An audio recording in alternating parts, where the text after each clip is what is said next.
राज्य में 1 महीने पहले भगवान शिव विवाह की तैयारी शुरू हो जाती है। लोग मंदिरों में 1 महीने पहले तारा रात्रि के बाद भगवान का विवाह के लिए तैयार करने में जुट जाते हैं, यानी भगवान को तैयार करते हैं। मंदिरों में जहां भगवान का शुद्ध जल से स्नान इत्यादि करवाया जाता है, वहीं मंदिरों में भगवान शिव को मक्खन का लेप भी लगाया जाता है।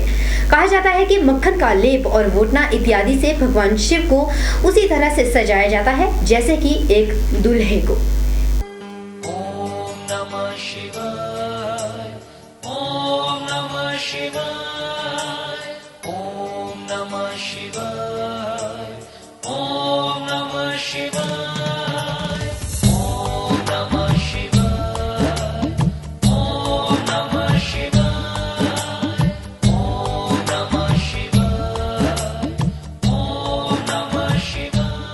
भगवान भोलेनाथ का विवाह इसी महीने पार्वती से हुआ था।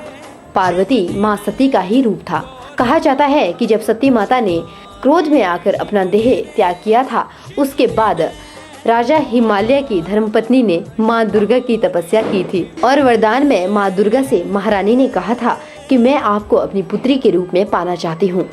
लेकिन माँ दुर्गा यानी सती ने कहा था कि वह सती रूप में थी, उस वक्त भी कष्टों का सामना करना पड़ा था, लेकिन अब वह आपकी पुत्री के रूप में जन्म लेगी। यहाँ पर भी कष्टों से भरा जीवन ही रहेगा।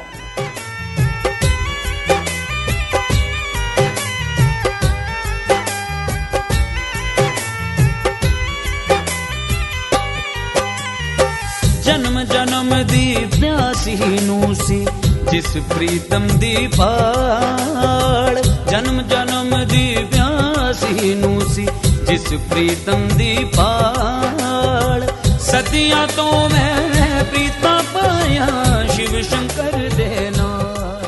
उस वक्त महारानी ने माँ दुर्गा के यह वचन सुनकर कहा था कि उन्हें कष्टों से कोई डर नहीं लगता, लेकिन हाँ, आपको मैं अपनी पुत्री के रूप में जरूर पाना चाहती हूँ।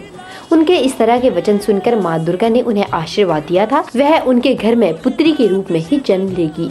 माँ पार्वती ने यौवन अवस्था में आते ही भगवान शिव को पाने के लिए कठोर तपस्या की थी और फिर इसी महीने राजा हिमालय की पुत्री पार्वती का विवाह भगवान से हुआ था। शिव दी में गौरा शिवानी शिव मेरे,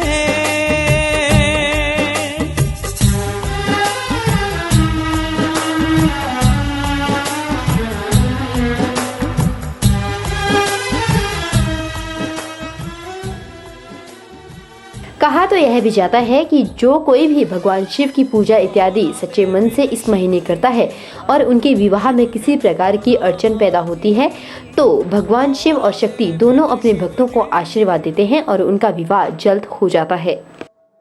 एक मान्यता ये भी है कि जिन जातकों की शादी नहीं होती है, अगर वो शिवरात्रि के दिन अपनी अरदास लेकर के भगवान शंकर के पास आते हैं, उन जातकों की, उन लोगों की, उन बच्चों की शादियाँ हो जाती हैं।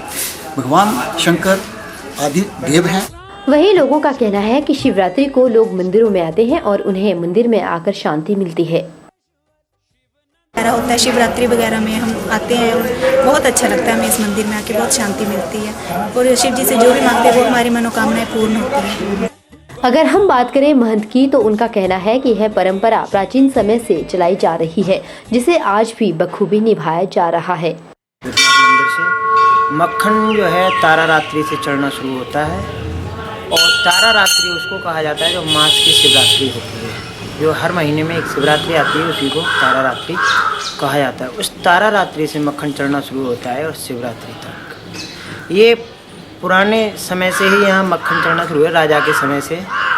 पहले क्या होता था, राजा जो थे वो मक्खन चढ़ाते थे, राजा साहब का पहला मक्खन चढ़ता था। अब राजा के ना होने पर अब जो यहाँ के महंत होते हैं मंदिर के, वो पहला मक्खन अपना चढ़ाते हैं। माना जाता है कि शिवरात्रि का महीना जहां भगवान शिव और पार्वती के विवाह का महीना होता है, वहीं यह महीना मान्यताओं से भरा होता है।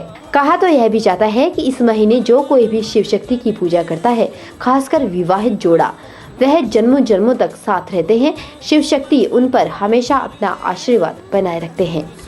के चैनल के लिए कैमरामैन लोकेश के साथ ब्यूरो रिपोर्ट।